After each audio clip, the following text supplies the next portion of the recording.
কি হইল?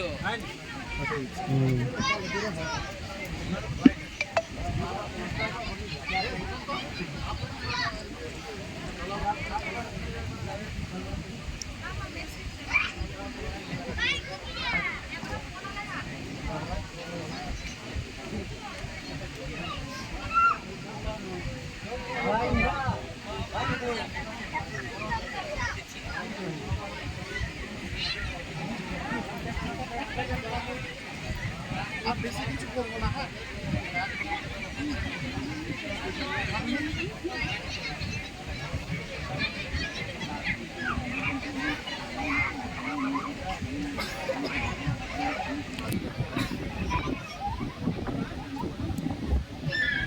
সময় না থাকার কারণে আমরা আর বেশি সময় না দিয়ে আমি অতিথিগণকে অনুরোধ করব মঞ্চে ফেরার জন্য এবং রেফারি মহাশয়দেরকে অনুরোধ করব আজকে এই টুর্নামেন্ট শুরু করার জন্য। আবারোভাবে প্রভাব থাকার কারণে আমরা আর কিছু করতে পারছি না। যাই হোক, প্রত্যেক দর্শক ক্রীড়া